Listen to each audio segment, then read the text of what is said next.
Oigan lo que dice la palabra del Señor. Dice la Escritura de la siguiente manera, en el nombre precioso y maravilloso de Cristo Jesús. Apocalipsis capítulo 7 versículo 9. Después de esto miré, y he aquí una gran multitud, la cual nadie podía contar, de todas naciones y tribus y pueblos y lenguas, que estaban delante del trono y en la presencia del Cordero, vestidos de ropas blancas y con palmas en las manos, y clamaban a gran voz diciendo: la salvación pertenece a nuestro Dios, que está sentado en el trono y al Cordero. Y todos los ángeles estaban en pie alrededor del trono y de los ancianos y de los 4 seres vivientes, y se postraron sobre sus rostros delante del trono y adoraron a Dios, diciendo: amén. La bendición y la gloria y la sabiduría y la acción de gracias y la honra y el poder y la fortaleza sean a nuestro Dios por los siglos de los siglos. Amén. Entonces uno de los ancianos habló diciéndome: estos que están vestidos de ropas blancas, ¿quiénes son y de dónde han venido? Yo le dije: Señor, tú lo sabes. Y él me dijo: estos son los que han salido de la gran tribulación y han lavado sus ropas y las han emblanquecido en la sangre del Cordero. Por esto están delante del trono de Dios y le sirven día y noche en su templo. Y el que está sentado sobre el trono extenderá su tabernáculo sobre ellos. Ya no tendrán hambre ni sed, y el sol no caerá más sobre ellos, ni calor alguno, porque el Cordero que está en medio del trono los pastorea y los guiará a fuentes de aguas de vida, y Dios enjugará toda lágrima de los ojos de ellos. Este pasaje con el cual hemos iniciado en Apocalipsis capítulo 7 versículo 9 en adelante nos habla, y el versículo 9 inicia diciendo que después de esto miró Juan. Dice: después de esto miré, y he aquí una gran multitud, la cual nadie podía contar. Mantenga en mente ese punto que es muy importante. Cuando miramos en este pasaje una gran multitud que nadie podía contar. Dice: de toda nación, tribu, pueblos y lenguas, que estaban delante del trono y en la presencia del Cordero, vestidos de ropas blancas con palmas en las manos. Cuando miramos primeramente el versículo 9 de este pasaje, nos habla de una gran multitud. Ese es un punto muy importante que vamos a estar analizando en esta oportunidad. Y nos dice que esta multitud tenía palmas en las manos. Entonces, cuando nosotros analizamos a esta multitud, entendemos que tenían ropas blancas y palmas en las manos. Cuando hablamos de ropas blancas, estamos hablando de pureza, de santidad, de que habían sido limpiados por el Señor. Dice que estaban en la presencia del Cordero y tenían palmas en las manos. Las palmas son un símbolo de victoria, de triunfo, como cuando el Señor Jesús entró en aquella entrada triunfal en Jerusalén, que dice que entró montado en aquel asno, y dice que todos con palmas en las manos tiraban palmas a los pies de él, y tenían palmas saludando aquella entrada gloriosa del Señor.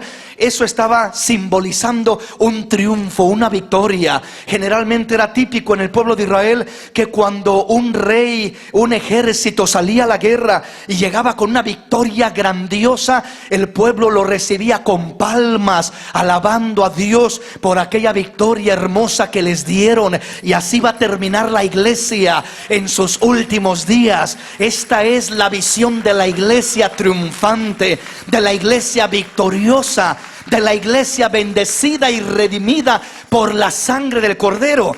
No hay duda alguna de que en este pasaje está hablando de la iglesia de Cristo Jesús y de nadie más. No está hablando de otro pueblo, no está hablando de un cierto pueblo, como por así decirlo, del pueblo de Israel, porque el pueblo de Israel no se compone de toda nación, pueblo, lengua, tribu, sino que el pueblo de Israel es un pueblo exclusivo, es un pueblo definido directamente por su descendencia, por lo que es su genealogía, que viene marcada directamente desde Abraham. Así que cuando hablamos de esta multitud, estamos hablando de la iglesia de Cristo Jesús. Es una visión profética que el apóstol Juan tiene, que el apóstol Juan mira.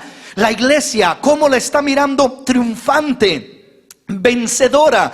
Eso significan las palmas en las manos. No solamente triunfante, sino que la está mirando vestida de ropas blancas, que significa pura, santa, limpia, sin mancha, sin arruga. Esa es la iglesia de Cristo Jesús.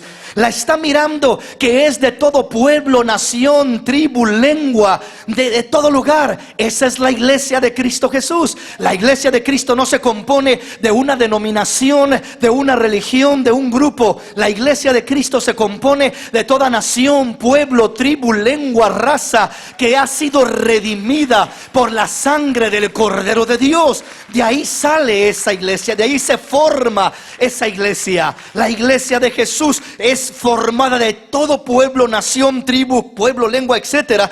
Por eso nosotros no debemos de ser discriminativos en cuanto a cierta raza, porque la iglesia de Cristo es redimida y se compone por un conjunto de toda clase de gente de diferentes nacionalidades. Amén. Entonces miramos no solamente eso, sino que miramos que es una multitud que nadie podía contar. Es una multitud enorme, una multitud grande, una multitud tremenda que nadie podía contar. Vamos a mirar precisamente cómo nosotros somos una iglesia que viene proféticamente distinguida desde siglos atrás, aún desde antes de Cristo. Ya viene la iglesia de Cristo siendo descrita por la palabra del Señor proféticamente hablando. Ya viene la iglesia del Señor tomando esa forma, manifestándose, mostrándose. ¿Cómo viene? ¿Dónde la miramos? Vamos a algunos pasajes y vamos a ir mirando algo especial. Vamos a Génesis capítulo 12 para iniciar y para mirar. Vamos a tratar de distinguir, de mirar a esa multitud de gente que nadie podía contar. Esa iglesia, ese grupo de gente que sale de donde, desde el tiempo de Abraham. ¿Cómo que desde el tiempo de Abraham? Si Abraham era el padre de Israel. Sí, Abraham era el padre de Israel, pero veamos algo muy hermoso. Era el padre de Isaac y el padre de Israel, y de ahí viene la nación de Israel, y a Abraham se le conoce como el padre de Israel. Pero descubramos algo muy hermoso en Génesis capítulo 12. Venga conmigo, leamos lo que dice el versículo 1 al versículo 3. Pero el Señor había dicho a Abraham: vete de tu tierra y de tu parentela y de la casa de tu padre a la tierra que te mostraré. Y haré de ti una nación grande y te bendeciré, y engrandeceré tu nombre y serás bendición. Bendeciré a los que te bendijeren, y a los que te maldijeren maldeciré, y serán benditas en ti todas las familias de la tierra. El Señor está hablándole a Abraham, está llamando a Abraham de tierra de Ur de los Caldeos. Lo está llamando para sacarlo de aquella tierra pagana, de aquella tierra idólatra, de aquella tierra que no servían a Dios ni adoraban a Dios. Y cuando lo saca le dice: yo te voy a llevar a una tierra diferente, te mostraré una tierra especial y te llevaré a ella, y haré de ti una gran nación, y te bendeciré y engrandeceré tu nombre, y serás bendición.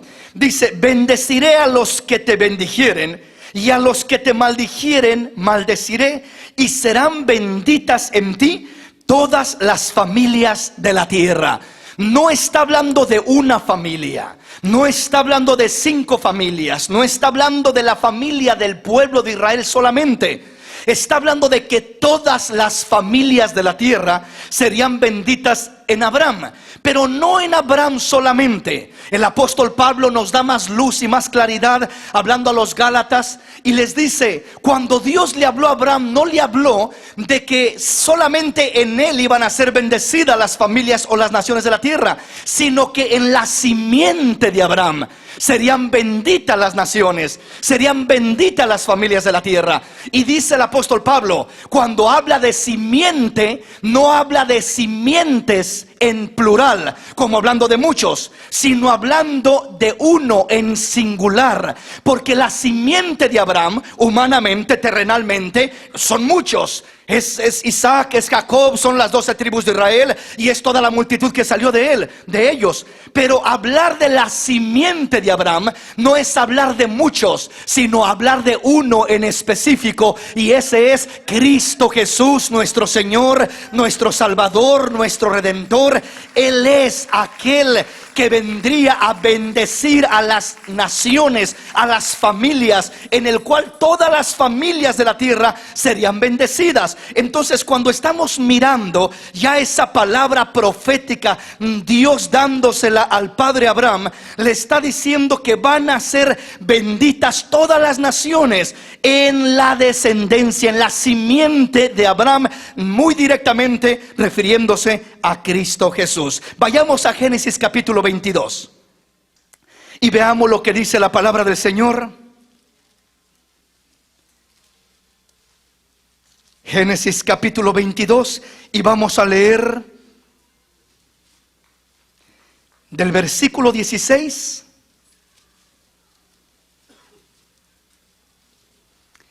al 18.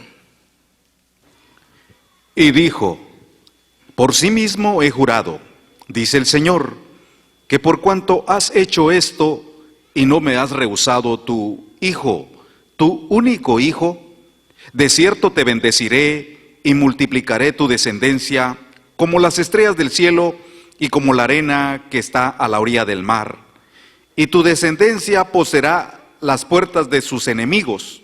En tu simiente serán benditas todas las naciones de la tierra, por cuanto obedeciste a mi voz. Oiga, aquí la misma promesa que Dios le da a Abraham en Génesis 12, ya viene a recalcársela una vez más, después de que no rehusó el sacrificar a su hijo Isaac para poder ofrecerlo como un sacrificio. Dios dice: por cuanto no rehusaste el darme a tu hijo, a tu único, a Isaac, al que amas, mira al cielo y cuenta las estrellas si puedes. Cuéntalas, porque así como son las estrellas, así será tu descendencia. Y luego le dice: y como la arena del mar, como el polvo de la tierra, como la arena del mar, así será tu descendencia. Imagínese tratar de contar las estrellas del cielo o la arena del mar. Es imposible porque son demasiadas. Pues dice Dios: así va a ser tu descendencia. Y le dice: te voy a bendecir. Le vuelve a repetir la misma promesa. Pero el versículo 17 dice: de cierto te bendeciré y multiplicaré tu descendencia como las estrellas del cielo y como la arena que está a la orilla del mar. Y tu descendencia poseerá las puertas de sus enemigos. Versículo 18. Oiga muy bien eso. En tu simiente serán benditas todas las naciones de la tierra, por cuanto obedeciste a mi voz. En tu simiente, la simiente de Abraham, cuando aquí dice en tu simiente, singularmente hablando, no es Isaac, Jacob, las 12 tribus de Israel y todo el pueblo de Israel. No, la simiente de Abraham es singular, es una. Y esa simiente se llama Cristo Jesús, nuestro Señor, nuestro Salvador. En Él serían benditas no una nación, sino las naciones de la tierra. Vea usted que dice claramente: en tu simiente serán benditas todas las naciones. ¿El pueblo de Israel es una nación o son muchas naciones? Es una nación, la nación de Israel, singular, una. Pero aquí nos dice que en la simiente de Abraham sería bendita una nación. No dice: en tu simiente será bendita tu nación o la nación de Israel. no dice, no habla de una nación, habla de que todas las naciones serían benditas en la simiente de Abraham. ¿Por qué razón? Porque está hablando proféticamente de Cristo Jesús. Y en Cristo Jesús no sería bendecido solamente el judío o el griego, no sería bendecido el de cierto pueblo solamente, sino de toda nación, pueblo, lengua, tribu, de todo lugar. El que crea en su nombre, el que reciba su sacrificio, el que reciba aquella obra redentora que Cristo hizo en la cruz del Calvario, entraría a ser bendecido y ahora a ser un poseedor de esta promesa que Dios le dio a Abraham. Porque dice la Biblia que no son los hijos de Dios o los hijos de Abraham solamente los que vienen conforme a la carne. No son israelitas solo los que nacieron en Israel, sino que nosotros por la fe nos hemos conectado con el Padre Abraham, y las promesas del Padre Abraham ahora son mías y ahora son tuyas, porque hemos creído en la simiente de Abraham. La simiente de Abraham está en mí. La simiente de Abraham es Cristo Jesús, y esa simiente me da acceso a ser parte del pueblo de Dios, parte de esas naciones que serán bendecidas. Aquí repito, veamos la diferencia entre nación a naciones, de una familia de Israel a familias. La bendición que está profetizada por Dios a Abraham no es una familia será bendecida, sino las familias. En el capítulo 12, en el capítulo 22 versículo 18, ya no habla de una familia, sino de naciones, no de una nación. No que las familias del pueblo de Israel formaron una nación y de eso habla, no, porque aquí nos dice las naciones. Entonces, ¿a dónde voy con todo esto? ¿Y qué tiene que ver estos pasajes con Apocalipsis 7:9? Tiene mucho que ver. En Apocalipsis 7:9 descubrimos una gran multitud. Esa gran multitud que nadie puede contar comienza a figurarse, comienza a mirarse en sombra, en figura, en símbolo, en profecía, desde que Dios le está hablando a Abraham. Dios le está hablando de una multitud de naciones bendecidas en su simiente, en Cristo. Naciones, dice, como las estrellas del cielo y como la arena del mar, que nosotros nos declararíamos y nos consideraríamos hijos de Abraham por la fe en Cristo Jesús, porque Él es la simiente de Abraham. ¿Sí me explico? Entonces, al tú poner tu fe y tu confianza en Cristo Jesús, eres hijo de Abraham, porque Cristo es la simiente de Abraham. A Él se le dio la promesa y Él es el padre de la fe. Él es el padre Abraham. Venimos a entrar bajo esa cobertura, venimos a entrar bajo esa bendición. Entonces, quiero ir despacio para ir entendiendo formalmente. Esta multitud de Apocalipsis 7 comienza a manifestarse ya desde Génesis. Dios hablando proféticamente de que existiría una multitud de gente, de toda nación, pueblo, tribu, lengua, y se formaría la iglesia de Cristo de esas multitudes. ¿Quién es la iglesia de Cristo? Todo el que ha abrazado la simiente de Abraham, a Cristo Jesús, en otras palabras. ¿Me explico, mis hermanos? Vamos avanzando. Venga conmigo, vamos a la palabra Daniel capítulo 7. Daniel capítulo 7, y veamos lo que dice el versículo 13 y el 14. Miraba yo en la visión de la noche, y he aquí con las nubes del cielo venía uno como un hijo de hombre, que vino hasta el anciano de días, y le hicieron acercarse delante de él. Y le fue dado dominio, gloria y reino, para que todos los pueblos, naciones y lenguas le sirvieran. Su dominio es dominio eterno, que nunca pasará, y su reino uno que no será destruido. Mire cómo lo declara. Está hablando precisamente del Señor. Mire cómo habla. Miraba yo en la visión de la noche, y aquí con las nubes del cielo venía uno como hijo de hombre. ¿Quién es el que viene con las nubes? el que prometió volver, así como lo ven varones galileos cuando ascendió al cielo y se perdió en una nube blanca, dice, pues asimismo va a regresar a levantar a su iglesia, va a volver por sus escogidos. Así vuelve con las nubes, viene con las nubes. Apocalipsis habla de lo mismo, que viene con las nubes. Dice, y le hicieron acercarse delante de él, y le fue dado dominio, gloria, rey y reino, para que todos los pueblos, naciones y lenguas le sirvieran. Su dominio es dominio eterno, que nunca pasará, y su reino uno que no será destruido. Él es el único que tiene dominio eterno. Hay muchos que tienen dominio por un día, un mes, un año, cierto tiempo, pero solo hay uno que tiene dominio eterno, y su poder, su reino, uno que jamás pasará, sobre toda lengua, sobre toda nación, sobre todo pueblo, sobre toda tribu. Ahí miramos una vez más ese reflejo. Ahora, ¿sobre quién va a gobernar? ¿Sobre quién va a reinar el Señor Jesús? Va a reinar sobre su iglesia. Estamos mirando en Apocalipsis que está ahí la iglesia, una multitud que nadie podía contar. Alguien dirá, hermano, ¿y qué va a pasar con todos los demás? ¿No va a reinar sobre el mundo entero? No, porque el mundo entero lo va a destruir en su venida. Y ya lo vamos a mirar en los siguientes temas más adelante. Pero la palabra del Señor nos enseña que el pecador que no forma parte de su iglesia no va a reinar con él. Cristo no viene a reinar sobre el pecador. Cristo viene a destruir al pecador, a hacer juicio al pecador y a levantar a su iglesia para reinar con su iglesia, para reinar sobre su iglesia, para glorificarse en su iglesia, para cumplirle las promesas a su iglesia. Los juicios de Dios no cambian en la semejanza de lo que pasó en el tiempo antiguo. Vea usted el tiempo del diluvio. Dice la palabra que cuando vino el juicio del diluvio, no vino sobre Noé y su familia. Sobre ellos vino la bendición y la cobertura y la protección de Dios. Pero sobre todos los demás perecieron, murieron, y ahí se quedaron muertos todos.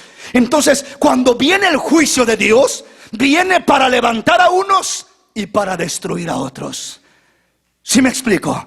Y precisamente después del arrebatamiento comienzan los juicios de Dios, que es la ira, las copas, las pestes, las plagas. Ahorita estamos mirando un poco ahí de problemas, de plagas, de pestes que se oyen y de tantas cosas que pasan, pero eso no es nada a comparación de lo que va a suceder cuando venga los juicios directos de Dios sobre esta tierra. Todavía no estamos en el tiempo de los juicios de Dios. La Biblia dice que hoy todavía hay misericordia. Buscad al Señor mientras pueda ser hallado, llamadle entre tanto que está cercano. Deje el impío su camino y el hombre inicuo sus pensamientos perversos, y vuélvase al Señor, el cual tendrá de él misericordia y el cual será amplio para perdonar. Hoy es tiempo de la misericordia todavía. Hoy es tiempo de la gracia. Hoy es tiempo de entrar en esa bendición. Pero vienen días cuando no se podrá hacer nada de eso.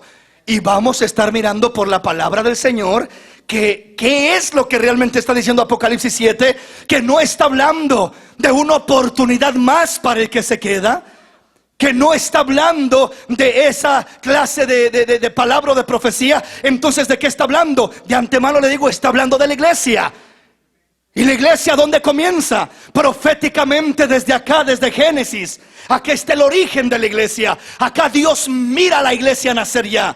Acá Dios ya mira a la iglesia ser bendecida. Una cantidad de gente de todas las naciones, de todas las familias, bendecida en tu simiente, Abraham. Bendecida en aquel que saldrá de ti, en aquel Cristo glorioso. Entonces, ahí estamos mirando ya para iniciar lo que es la iglesia en su nacimiento profético. Desde Génesis lo confirmamos en Daniel. Veamos ahora Mateo capítulo 28. Mateo capítulo 28. Gloria a Dios, el tiempo nos va a faltar, pero vamos a llegar hasta donde podamos. Mateo capítulo 28, veamos lo que dice el versículo 18 al 20. Y Jesús se acercó y les habló diciendo: Toda potestad me es dada en el cielo y en la tierra. Por tanto, id y haced discípulos a todas las naciones, bautizándolos en el nombre del Padre, del Hijo y del Espíritu Santo, enseñándoles que guarden todas las cosas que os he mandado, y he aquí, yo estoy con vosotros todos los días hasta el fin del mundo. Oiga esto, cuando miramos el versículo 18 para iniciar, entendemos que dice: Jesús se acercó y les habló diciendo: toda potestad, todo poder, toda autoridad me es dado en el cielo y en la tierra. Por tanto, id y haced discípulos solamente a Jerusalén, solamente en Israel. ¿Eso dice? No. ¿Qué dice? A todas las naciones. Cuando Cristo estaba todavía en esta tierra, en Israel, Él todavía dice que no venía a todas las naciones. Él todavía les dice a muchos de ellos: vayan y prediquen el evangelio, cuando manda a los 70. Pero le dice: no entren a aldea de samaritanos, no vayan con los gentiles, vayan a las ovejas perdidas de Israel y anúncieles el evangelio. Llegó una mujer sirofenicia diciendo: Señor, ten misericordia, salva a mi hija que está poseída por un demonio, ayúdame. Y el Señor le dice: no es justo, yo no he venido sino a las ovejas perdidas de Israel, no a los gentiles. Aquella mujer insistía: por favor, Señor, mira, es que no es justo dar el pan de los hijos a los perrillos. El gentil, nosotros éramos como perrillos, porque estábamos ajenos a la verdad de Dios, a la gracia de Dios, a la voluntad de Dios, perdidos y extraviados en la maldad. El pueblo elegido era Israel. A los suyos vino, no vino a las naciones. Vino a los suyos en el plan profético, así originalmente como tendría que cumplirse la palabra. A los suyos vino, mas los suyos no le recibieron. La nación de Israel le rechazó. Sabemos que ya era un plan de Dios. Sabemos que Dios ya lo conocía todo, ya sabía que eso iba a pasar, pero Él tenía que darle el cumplimiento a la palabra, dándole primero la oportunidad al pueblo de Israel, al pueblo que es heredero por sangre, que es hijo de Abraham por la carne. Pero después a los suyos vino, mas los suyos no le recibieron. Por tanto ahora a todos los que le recibieron, a los que creen en su nombre, les ha dado el poder, la potestad de ser hechos hijos e hijas de Dios. Aleluya. Ahí es donde entramos nosotros. Ahí es donde se extiende la cobertura. Ahí es donde se abre la puerta. Ahí es donde el trato de Dios ya no es solamente a la nación de Israel. Ahí es a las naciones, a todas las naciones. Pero aquel es un país idólatra, pero aquel otro es un adorador de no sé qué, y aquel de no sé cuántas cosas. No importa, vayan y predíquenles el evangelio, invítenlos a que sean parte del reino de Dios, entresaquen a la gente de las naciones para que se conviertan, para que crean y para que sean salvos y formen parte de la iglesia gloriosa, de la iglesia redimida de Cristo Jesús. Aleluya. Entonces ahí miramos el cumplimiento de la palabra. El mandamiento del Señor a los discípulos es: por tanto, id y haced discípulos a todas las naciones, a todas las naciones, comenzando desde Jerusalén, Judea, Samaria y hasta lo último de la tierra. Nos lo dice Lucas de esa manera. Entonces el mandamiento es a todas las naciones. ¿Por qué? Porque la iglesia habría de salir, de surgir, de brotar de todas las naciones. ¿Estamos comprendiendo, mis hermanos? Salmo capítulo 2, veamos qué dice la palabra. Salmo capítulo 2.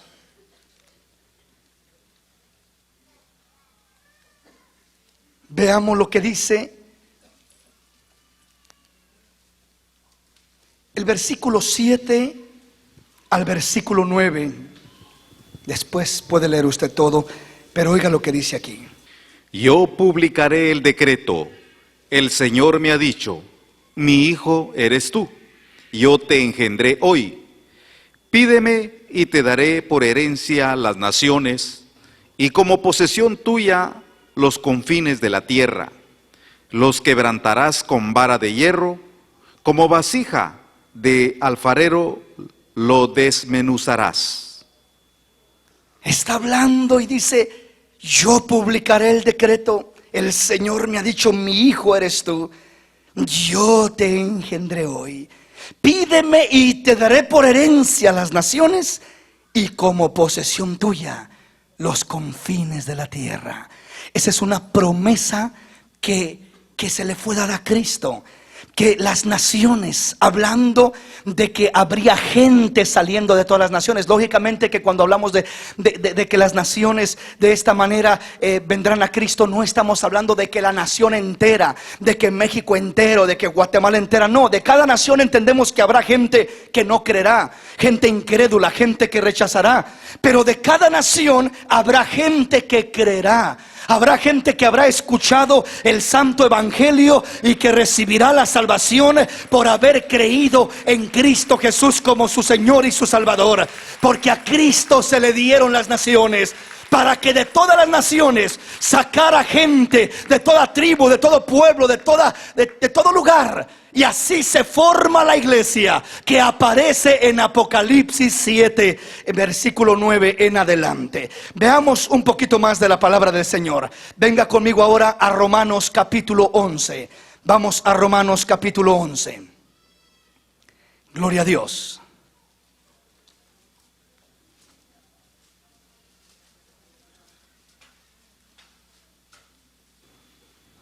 Y vamos a leer lo que dice la Escritura en el versículo 25 y el versículo 26. Porque no quiero, hermanos, que ignoréis este misterio, para que no seáis arrogantes en cuanto a vosotros mismos, que ha acontecido a Israel endurecimiento en parte, hasta que haya entrado la plenitud de los gentiles. Y luego todo Israel será salvo, como está escrito: vendrá de Sión el libertador, que apartará de Jacob la impiedad. Ponga mucha atención a ello. Dice, porque no quiero, hermanos, que ignoréis este misterio, para que no seáis arrogantes en cuanto a vosotros mismos, que ha acontecido a Israel endurecimiento en parte, hasta que haya entrado la plenitud de los gentiles, y luego todo Israel será salvo. Qué tremendo está esto. Aquí esta es una escritura clave, fundamental, esencial. Estábamos mirando cómo Dios venía tratando con Israel desde Abraham, Isaac, Jacob. Luego miramos el pueblo de Israel sale de Egipto y Dios trata con esa nación, se convierte en nación y Dios sigue tratando con ellos, les envía profetas, les envía a Moisés, les envía la ley y sigue tratando de diversas maneras con ellos. Pero llega el momento cuando encontramos ya el rechazo de Israel hacia el Señor Jesús, no conociéndolo, no recibiéndolo. A los suyos vino, dice Juan 1:12 en adelante, del 11 en adelante. Dice, mas los suyos no le recibieron. Por tanto, a todos los que le recibieron les dio potestad de ser hechos hijos de Dios. Entonces miramos que desde que Cristo Jesús, que es la simiente de Abraham, muere en la cruz del Calvario, resucita de entre los muertos y da la comisión a la iglesia: vayan por todo el mundo a predicar el evangelio, vayan por todas las naciones y hagan discípulos. Está ya cumpliéndose la palabra profética que Dios le dio a Abraham, que en su simiente serían benditas todas las naciones de la tierra. ¿Cómo serían benditas? ¿Cuándo se cumplió eso? Antes de que Cristo muriera, antes de que Cristo fuera sepultado, antes de que Cristo resucitara y diera esa comisión. Nunca se había cumplido tal cosa. Nunca había un mandamiento de parte de Dios para que predicaran a las naciones, para que les hablaran a las naciones y los trajeran de esa manera, convirtiéndolos en un solo pueblo, en un mismo pueblo lavado por la sangre de Jesús. Desde que Cristo muere, es sepultado, resucita y entonces da la comisión y el Señor asciende a los cielos, se derrama el Espíritu Santo y comienzan a predicar la palabra del Señor. Jerusalén, Judea, Samaria y hasta lo último de la tierra, hasta esta nación nos ha llegado el santo evangelio, gracias a la obediencia de esos hombres de Dios que obedecieron el santo mandamiento avivamiento, que siguieron predicando por todas las naciones la palabra del Señor, que vendría esa bendición, que vendría esa oportunidad de ser hijos de Dios.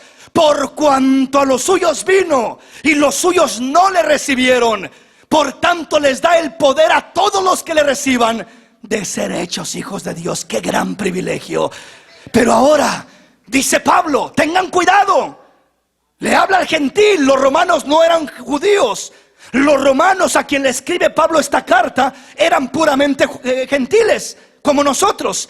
Y le dice Pablo a los romanos, tengan cuidado, romanos. ¿Por qué? No sean arrogantes en cuanto a esto que ha pasado. No se jacten, no se crean especiales o no se crean mejor que Israel, porque Dios tiene un plan perfecto. Y dice la palabra del Señor que Dios no ha desechado a Israel. Solamente le ha acontecido endurecimiento en parte, por un tiempo. El pueblo de Israel está adormecido, está dormido, no reconoce a su Mesías. Predícale a un judío en este tiempo y él cree en Dios, pero no cree en Cristo como Mesías. ¿Por qué razón? Hablo en su mayoría. Yo sé que hay unos cuantos por ahí que sí se han convertido y han venido a los pies de Cristo. Pero si hablamos como nación de Israel, la mayoría de la nación de Israel está adormecida, como dice el apóstol Pablo aquí. Dice, no quiero que, hermanos, que os hagáis, no quiero que ignoréis este misterio, que no seáis arrogantes en cuanto a vosotros mismos, que ha acontecido a Israel endurecimiento en parte, hasta que haya entrado la plenitud de los gentiles, y luego todo Israel será salvo. ¿Qué quiere decir esto? Quiere decir que en parte le ha sucedido endurecimiento, le ha acontecido endurecimiento. ¿Por qué en parte? Porque no es un endurecimiento para siempre, total, que siempre van a seguir indiferentes a Cristo Jesús. No, la nación de Israel ha estado adormecida, pero hay un suceso que va a marcar la diferencia. Cristo le dijo al pueblo de Israel, lloró sobre Jerusalén y les dijo, cuántas veces los quise juntar como la gallina a sus polluelos debajo de sus alas y no quisisteis. Por tanto, desde ahora quedaréis cegados y no me volverán a ver hasta que alcen los ojos y digan, bendito el que viene en el nombre del Señor. Entonces Israel se convertirá, entonces Israel creerá en su Mesías, entonces Israel recibirá al Señor, entenderá quién era aquel personaje, quién era aquel al que clavaron, quién era aquel judío del que tanto se les habló y nunca lo aceptaron como Mesías. ¿Sí me explico, mis hermanos? Entonces lo que marca, dice que primero ha acontecido endurecimiento en parte a Israel, pero dice solamente hasta que entre la plenitud de los gentiles.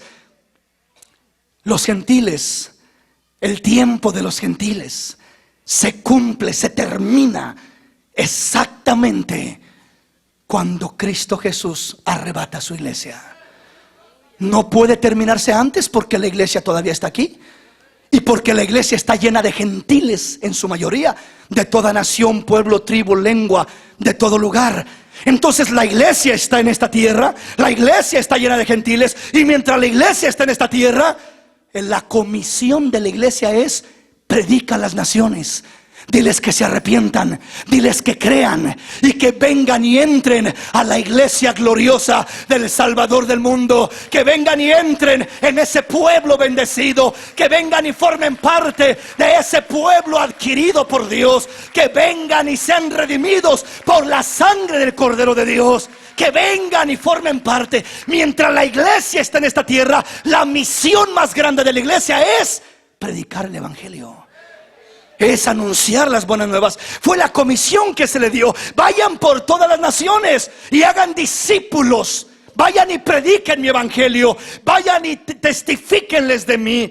Entonces, si la iglesia está aquí, no puede venir el Señor antes. O mejor dicho, no puede terminarse el tiempo de los gentiles mientras la iglesia esté aquí. Pero en el momento que el Señor viene y levanta a la iglesia, se fueron los gentiles que creyeron, por supuesto, los gentiles guatemaltecos, mexicanos, salvadoreños, hondureños, que recibieron el sacrificio de Cristo Jesús, se fueron. Nos fuimos a recibir al Señor en los aires, a encontrarnos con el Rey en los aires, volamos con Él en las nubes. En ese momento, el pueblo de Israel se le abren los ojos, entienden y saben lo que ha sucedido y reconocen a Jesús como su Mesías. Por eso es que aquí dice: hasta que toda la plenitud de los gentiles haya entrado. Es decir, eso no quiere decir que todos los gentiles van a entrar. Cuando dice plenitud, es que Dios sabe exactamente el número, la cantidad, el último que ha de creer antes de que Cristo venga, y solamente está esperando ese último que se convierta, y Él viene, la plenitud de los gentiles, y entonces el trato es con Israel. Entonces todo Israel será salvo. Dios está tratando ahora con el gentil. Dios está con la puerta abierta. Dios está con los brazos abiertos. Dios está llamando al gentil en este tiempo. Pero vamos a mirar a través de la Escritura qué va a pasar con aquel gentil que hoy rechaza a Jesús, no quiere nada con Jesús, le da la espalda a Jesús, y el día de mañana quiera acercarse a Dios. Vamos a mirar qué dice la Biblia acerca de eso, si es cierto que habrá oportunidad o si no habrá ninguna oportunidad. ¿Sí me explico, mis hermanos? Entonces vamos comprendiendo. Vamos a mirar otro pasaje de la palabra. Venga conmigo y veamos lo que dice la palabra del Señor rápidamente, solo para confirmar. Segunda de Corintios capítulo 6, versículo 1 y 2. Así pues, nosotros como colaboradores suyos, os exhortamos también a que no recibáis en vano la gracia de Dios, porque dice: en tiempo aceptable te he oído, y en día de salvación te he socorrido. He aquí ahora el tiempo aceptable, he aquí ahora el día de salvación. El apóstol Pablo está diciendo: no reciban en vano la gracia de Dios. No reciban en vano el sacrificio del Señor. No tomen en poco el tiempo que están viviendo, el tiempo de la gracia, el tiempo de la oportunidad, el tiempo de la esperanza para ser salvos. No reciban en vano la gracia de Dios, porque Él dice: en tiempo aceptable te he oído, y en día de salvación te he socorrido. He aquí ahora, hoy es el día de salvación. Hoy es el día aceptable delante del Señor. Hoy es el día que Él no rechaza un corazón contrito y humillado. Hoy es el día que Dios tiene los brazos abiertos para el gentil que aún no ha entrado, que aún no ha sido salvo, que aún no ha creído en Cristo. Hoy es el día. Mañana puede ser demasiado tarde. Mañana puede ser que la puerta esté cerrada y pase exactamente lo que en el tiempo del diluvio. Noé predicaba y anunciaba: se acerca el juicio, se acerca un diluvio, crean en el Señor, arrepiéntanse, vuélvanse a Dios. La gente se burlaba, la gente lo ignoraba, la gente estaba muy ocupada en sus quehaceres, la gente quería divertirse y vivir la vida, hasta el día que se cerró la puerta y comenzó el diluvio. Ahí la gente gritaba, la gente lloraba, la gente suplicaba, pero en ningún momento miramos en la palabra de Dios que diga la Escritura que aquellos que cuando miraron el juicio y el diluvio de repente querían entrar, decían: ahora sí creemos, hoy sí me arrepiento, hoy sí quiero arreglar mi vida. En ningún momento miramos que hubo oportunidad. No hubo oportunidad. Y dice: será como en los días de Noé. La oportunidad es hoy, el tiempo es hoy, el día es hoy, el momento es hoy. No mañana, no pasado, no la semana que entra, no el año que viene. Hoy es el día de salvación. Hoy es el día que el Señor quiere restaurar nuestra vida, quiere hacer algo especial en nuestra vida. ¿Estamos comprendiendo? Entonces el pueblo de Israel ha de reconocer a su Mesías, ha de darse cuenta quién es su Mesías, su Salvador. Y cuando Israel reconozca a su Mesías, dice, entonces se cierra la puerta para los gentiles. Hay un tiempo Y el tiempo es hasta que entre el último gentil, y entonces se acaba el tiempo para el gentil y se comienza el trato con Israel. Israel sí va a pasar por el tiempo de la ira de Dios. Y Dios va a tratar con Israel, y muchos van a ser salvos, y muchos van a morir, y muchos van a dar la espalda del pueblo de Israel. Pero va a ser un trato exclusivo con Israel en el tiempo de la ira de Dios. A la mayoría de ellos, a los creyentes en Dios, los va a guardar el Señor como lo hizo con su mismo pueblo Israel cuando estaban en Egipto. Dios derramó juicios, derramó ira, derramó pestes, pero a ellos no les tocaba. Los juicios y las pestes a ellos no los tocaban, porque ellos estaban con ese trato. Lo que pasó en Egipto se repetirá una vez más, pero solamente con el pueblo de Israel, solamente con la nación de Israel. ¿Por qué? Porque entendemos claramente que cuando entra la plenitud de los gentiles, se acaba el tiempo para los gentiles, y entonces comienza el trato con Dios para Israel. ¿Sí me explico? Vamos entonces a la palabra, venga conmigo. Isaías capítulo 53. Y vamos a leer lo que dice el versículo 1 en adelante. Un pasaje muy conocido, pero que debemos de entender lo que dice allí, analizarlo un poquito. Isaías 53, 1 en adelante. ¿Quién ha creído a nuestro anuncio? ¿Y sobre quién se ha manifestado el brazo del Señor? Subirá cual renuevo delante de él, y como raíz de tierra seca. No hay parecer en él, ni hermosura le veremos, mas sin atractivo para que le deseemos.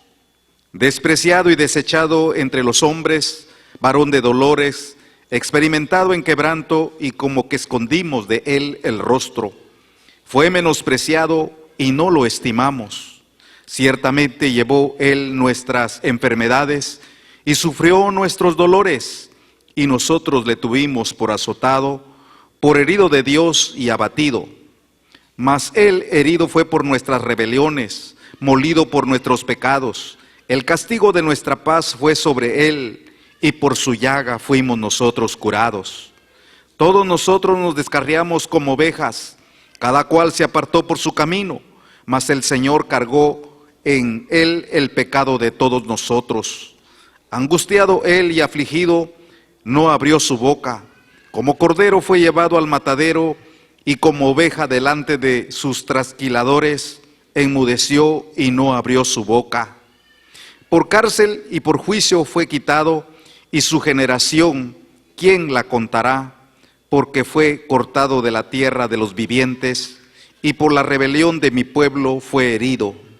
Y se dispuso con los impíos su sepultura, mas con los ricos fue en su muerte, aunque nunca hizo maldad, ni hubo engaño en su boca.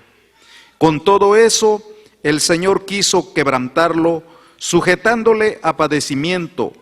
Cuando haya puesto su vida en expiación por el pecado, verá el linaje, vivirá por largos días, y la voluntad del Señor será en su mano prosperada. Verá el fruto de la aflicción de su alma, y quedará satisfecho. Por su conocimiento justificará mi siervo, justo a muchos, y llevará las iniquidades de ellos. Por tanto, yo le daré parte con los grandes, y con los fuertes repartiré despojos, por cuanto derramó su vida hasta la muerte, y fue contado con los pecadores, habiendo él llevado el pecado de muchos, y orado por los transgresores. Hay tanto que decir y tantos puntos tan importantes en este pasaje, pero quiero avanzar rápidamente y solo quiero que veamos el pasaje típico y común, que es el versículo 5. Mas él herido fue por nuestras rebeliones, molido por nuestros pecados. El castigo de nuestra paz fue sobre él, y por su llaga fuimos nosotros curados. El castigo de nuestra paz fue sobre de él. El castigo. ¿Qué pasó con Jesús en la cruz? El castigo de nuestra paz. El castigo que nos pertenecía a nosotros. El castigo que merecíamos nosotros. nosotros estábamos destinados a nunca tener paz, a nunca tener felicidad, a nunca poder vivir felizmente, mucho menos alegremente con Dios en una eternidad, sino que fue gracias al castigo de Dios que en vez de caer sobre nosotros, el castigo que yo merecía, Jesús dijo: yo lo tomo por él, y yo lo tomo, yo lo recibo por él. Todo lo que le pertenece a él, a ella, y yo lo tomo. Mi castigo, el juicio de Dios que me pertenecía a mí, cayó sobre Cristo Jesús en la cruz del Calvario, y ahora me ha hecho heredero de bendición. Ya el castigo de Dios no cae sobre la iglesia, cae la bendición de Dios sobre la iglesia. ¿Sí me explico? Entonces, si dice que el castigo de Dios fue sobre Cristo, entonces Él llevó nuestro castigo, llevó la ira que debería de caer sobre nosotros, la ira que va a caer sobre el mundo entero. La iglesia queda libre de esa ira por cuanto Jesús llevó el castigo de nuestra paz por nosotros. Aleluya. Él llevó el castigo que merecíamos. Él llevó el castigo que nos pertenecía.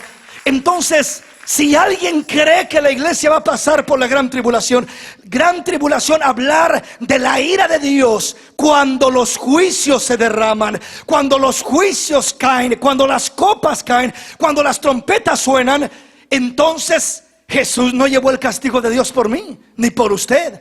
Entonces la escritura no está correcta en este punto.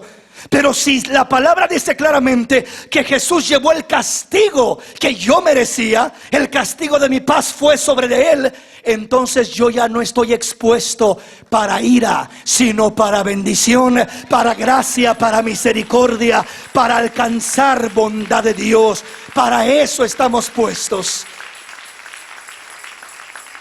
Amén. Alguien podrá preguntar, como que no lo veo muy claro todavía ahí. Veamos lo que dice ahora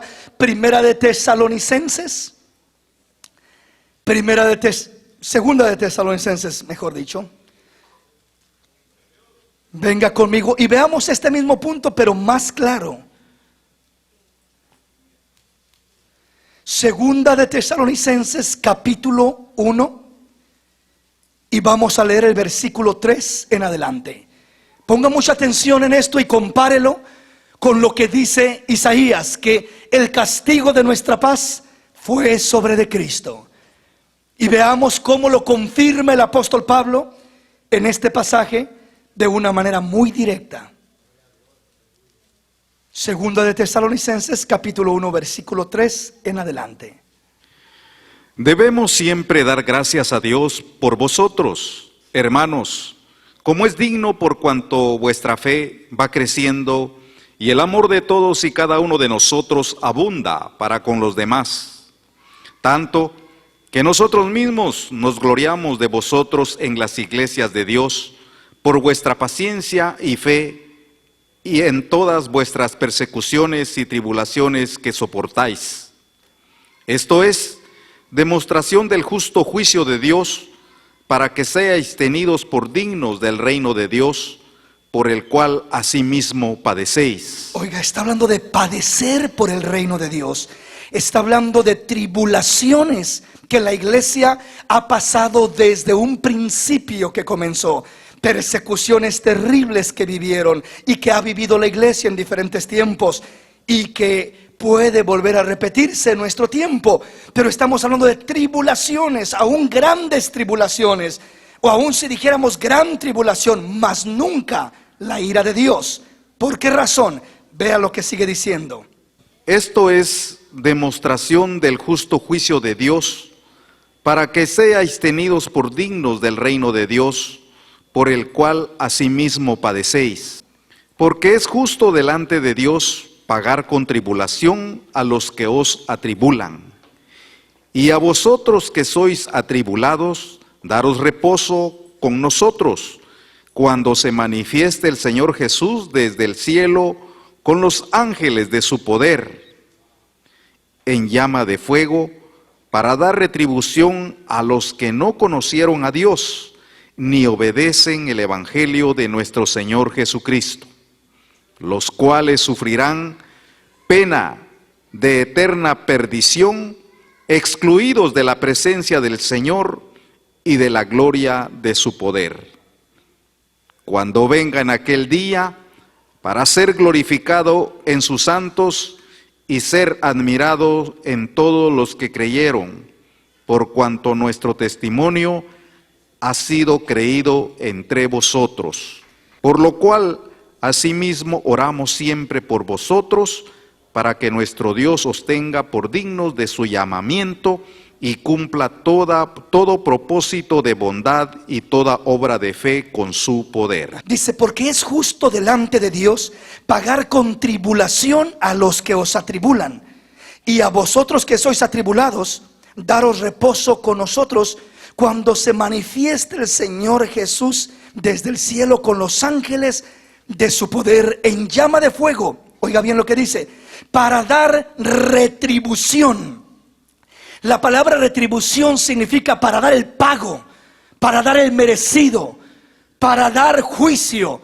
Esa es la retribución, para dar retribución a los que no conocieron a Dios, ni obedecen al evangelio de nuestro Señor Jesucristo, los cuales sufrirán pena de eterna perdición, excluidos de la presencia del Señor y de la gloria de su poder. O sea, claramente nos enseña aquí, mis hermanos, que Dios va a venir con los ángeles de su poder. Dios se va a manifestar, Jesús se va a manifestar.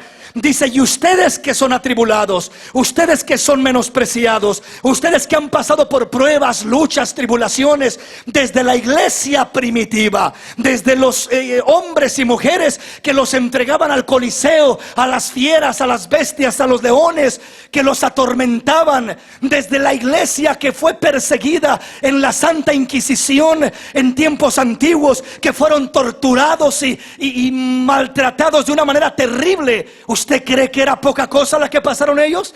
Fueron barbaridades que uno solo puede leer acerca de ello, pero cosas que no tienen nombre para describir lo que se hizo con ellos. Hace un poco de tiempo todavía miramos lo que hizo Hitler en lo que fue Alemania y en todo ese lugar, tanto con el cristiano como con el judío. Entonces la iglesia de Cristo ha pasado tribulación, ha pasado grande tribulación, aún desde un principio de que nació, de que se formó, desde que Cristo la envió a predicar el evangelio. Pero aunque ha pasado gran tribulación, nunca ha pasado la ira de Dios, ni pasará la ira de Dios. Dice que viene Cristo con los ángeles de su poder para levantarnos y para atribular con juicio y con retribución a los que nos atribulan, a los que nos menosprecian, a los que nos tienen en poco, a los que nos desechan. Dice, viene el Señor para levantar a su iglesia y dar retribución a los que no conocieron a Dios, a los que no quisieron nada con Dios, a los que no obedecieron su evangelio, a los que le dieron la espalda al Señor. Dice, les pagará con ira, con juicios, les pagará con retribución. Mas nosotros, dice, que ahora por servir a Dios, y cuando digo nosotros, hablo de la iglesia desde el principio, no de ahorita, porque ahorita la verdad es de que no estamos pasando nada, ni hemos pasado nada. Pero vea las cosas que la iglesia ha pasado en la historia. Desde que Cristo la envió a predicar y a ser discípulos en todas las naciones, han sido atrocidades las que ha pasado. Han sido mártires por un lado y por otro, por causa del evangelio, por causa de la palabra. Todavía hace unos cuantos años atrás, uno entraba a ciertos pueblos en México, en ciertos lugares, y se escapaba que lo mataran por andar hablando de Cristo. Pero ya entendemos que la palabra se ha ido ampliando. Pero quiero decirle, no estamos exentos a también pasar tribulación. Pero sea que pasemos tribulación o no, sea que sea grande o sea que sea chica, estaremos excluidos del juicio, de la ira de Dios, porque Cristo viene a levantarnos antes de que se derrame el juicio, antes de que se derrame la ira, antes de que caiga todo eso sobre la iglesia de Cristo Jesús. Aleluya. Le termino con esta escritura, Apocalipsis capítulo 3. Apocalipsis capítulo 3. Cuando estamos hablando entonces de la iglesia que aparece en Apocalipsis 7, versículo 9 en adelante, no es otra iglesia, no es la iglesia que se quedó, no es el creyente que no se fue con Cristo y que se quedó en la mitad de la iglesia, no es esa iglesia, no hay tal cosa. Entonces, ¿de qué iglesia está hablando? De esta, de la única que ha habido. Desde que los apóstoles comenzaron a predicar por todas las naciones la palabra, hasta nosotros, hasta que Cristo levante a su iglesia, hasta que Cristo aparezca por las nubes, ahí levanta su iglesia, ahí se termina el tiempo de los gentiles. Ahí se termina lo que decía Pablo en 2 de Corintios: hoy es el tiempo aceptable, hoy es el día de salvación, hoy, no mañana. Entonces ahí se termina, y entonces el trato es con Israel. Todo Israel será salvo. Y cuando dice todo Israel será salvo, no piense que todos en particular van a ser salvos, sino todo el que crea, todo el que reciba y el que mantenga su fe firme en él. Amén. Vamos entonces a Apocalipsis capítulo 3 versículo 10.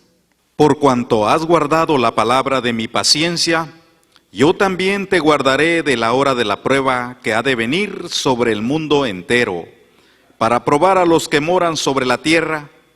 He aquí, yo vengo pronto, retén lo que tienes, para que ninguno tome tu corona. Por cuanto has guardado la palabra de mi paciencia, en otras palabras, has sido paciente, no desesperándote, como muchos dirán en el último tiempo. Pero desde que dicen que Cristo viene, pero desde que mi abuelo decía, desde que mi tatarabuela decía, desde que se dice que se acaba el mundo, desde que se dice esto, desde que se dice el otro, sé paciente y sigue creyendo en Dios. Por cuanto has guardado la palabra de mi paciencia, yo también te guardaré de la hora de la prueba que ha de venir sobre el mundo entero. No está hablando de una prueba que viene sobre unas cuantas personas, o sobre una nación, o sobre un grupito, como ha habido tantas pruebas que les decía a los judíos en la Segunda Guerra Mundial, lo que pasaron acá en Alemania. Si hablamos de lo que se ha pasado acá en México, en Chiapas, en diferentes lugares y en tantas partes del mundo, esas son pruebas que han sido individuales. Allá pasó una prueba, allá pasó otra, por allá algunos están siendo probados, pero aquí nos habla de una prueba que ha de venir sobre el mundo entero, para probar a los que moran sobre la tierra. Esa prueba que ha de venir sobre el mundo entero es la ira de Dios. Y Dios dice: por cuanto has sido paciente para creer en mi palabra, has guardado la palabra de mi paciencia, yo también te guardaré de la hora de la prueba que ha de venir sobre el mundo entero. El Señor dice: no vas a tener que preocuparte por esa prueba. Cuando la prueba está a punto de caer y de entrar, cuando los juicios están a punto de soltarse, primero te levanto yo a ti y te guardo en mi presencia, te guardo en mi gloria, te guardo en mis manos de la prueba que vendrá sobre todo este mundo, para probar a los que moran sobre la tierra. He aquí, yo vengo pronto, retén lo que tienes, para que ninguno tome tu corona. Póngase de pie en esta noche.